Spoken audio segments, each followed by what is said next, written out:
Uses of seatbelts, so I'm going to start off with a video that shows what happens to all the people in the car when only one person doesn't wear a seatbelt.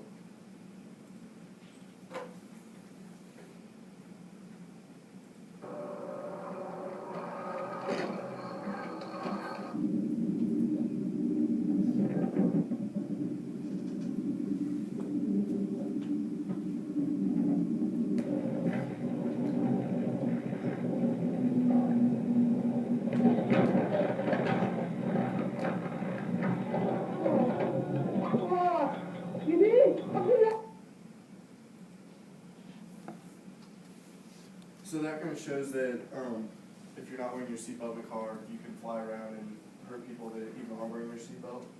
So to start off, how many of you consistently wear your seatbelt every time that you're in the car? Alright, seatbelts can mean the difference between life and death in a collision. All of us are more than capable to wear a seatbelt. There's really no excuse for not wearing your seatbelt. The problem of not wearing a seatbelt when riding in a car is caused by the negligence and laziness of just not wanting to do it. And if it is worn, it will increase your chances of surviving a crash dramatically. I've been involved in a crash where I was wearing my seatbelt, and if I wasn't, then the outcome would have been a lot worse. Today I will share with you why not wearing a seatbelt is such a major issue across the world, analyze the cause of these issues, and identify the simple solution to fix the problem. So to begin, we will first examine the problem of not wearing the seatbelt. So I want to discuss the two problems that not wearing a seatbelt creates. The first is increased risk of injury to yourself, and I'll get into more detail with that. And the second one is, like I said before, increase of injury to everyone else that's in the vehicle that maybe even is wearing their seatbelt. So we can start off with the first one, which is to yourself. In 2015, more than half, which is 52 to 59% of teens and adults who died in crashes were not wearing their seatbelt at the time, and that is from Virtual Drive. They do a lot of seatbelt research. This shows that you are statistically more likely to die in a crash if you are not wearing your seatbelt. Seatbelts reduce death and injury rates by at least 50%, and that's from CDC. That's a government website, so they have direct access to a lot of statistics. And also, seatbelts saved 14,000 lives in 2015, and that is also from Virtual Drive. Adults the age 18 to 34 are less likely to wear the seatbelt compared to adults 35 and older, which means the problem is mostly in the teenage years and the years after that. And that's also from CDC. So the second is increased risk of injury to other individuals in the car. If backseat occupants of the vehicle would have worn their seatbelt, 80% of them would have most likely avoided dying or being injured in the crash. And that's from an article by a guy with the last name of Derbyshire in 2002 who went through that experience. This stresses the fact that everyone in the car must wear their seatbelt at all times. So this has pretty much proved the harmful effects that not wearing the seatbelt can bring by these statistics. It does not only put yourself in danger, but it puts everyone in danger. This is a major issue, and now that we've analyzed the two major problems, we can look at the causes of these problems. So now I'm going to discuss really the only major cause. I want to explain how not wearing a seatbelt is such a bad idea, and I'll continue with how putting it on is so easy and there's no excuse not to.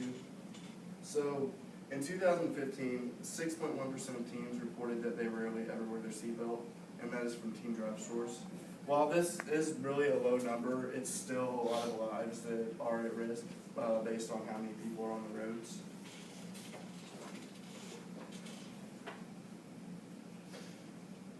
Also, teens that live in states with strict primary seatbelt laws are 12% more likely to buckle up while driving and 15% more likely to buckle up as passengers compared to the states with weaker secondary laws. And I'll get into what each of those means later on. Basically, the cause is simple. All you have to do is wear your seatbelt. It can be the difference between life and death. And as I said before, there's no reason not to. So now we can start looking at the two solutions. The two solutions really are obvious. I want to explain why people should make an effort to wear their seatbelts, and I'll continue by addressing the second solution after the first, and then talk about why primary laws need to be enforced. So basically, please make an effort to wear your seatbelt. This is the first solution. It's pretty obvious. Whenever you get into a vehicle, just the first thing you need to do is put on your seatbelt. It can literally mean the difference between life and death. You can also, whenever you get into a vehicle, explain to everyone else in the car why they should wear their seatbelt and why they're putting you in danger if they're not wearing their seatbelt. And the second solution is that the government mandates that all states must adapt the primary seatbelt laws. Only 34 states have primary seatbelt laws, and they're only for the front two seats of the vehicle. And that's from GHSA, that's also a government site from 2017. So basically, primary seatbelt laws means that if you're on the road and a police officer sees that you are not wearing your seatbelt, he can immediately pull you over and give you a large fine. And moving forward with that, 15 states have secondary seatbelt laws, which means that they cannot pull you over if they just see you not wearing your seatbelt, but if they pull you over for a different violation, they can tack on a small fine, which really doesn't do much to the point of making people want to wear their seatbelt.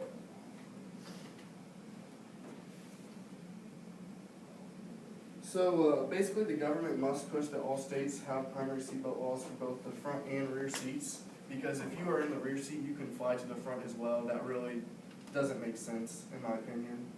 And that would ensure the safety for all occupants of the vehicle. So with these two solutions in mind, we can drastically increase the usage of seatbelt and take down the risk of injury or even death. All occupants of the car's lives are in danger when one person is not wearing their seatbelt. So basically today we've examined the problems of not wearing the seatbelt, analyzed what the main causes of those problems are, and looked at the solutions. So hopefully after hearing this will make you want to wear your seatbelt all the time and make sure that everyone else in the vehicle is wearing theirs as well. And I challenge you today to vow to yourself that from this point on, you will always wear your seatbelt immediately after getting in the car. That will be the first thing you do so you don't forget about it. Because even if you are going at slow speeds and you get into a crash, there's still a big cause for injury with the head, banging against stuff in the car. And that pretty much covers everything. Awesome, great job.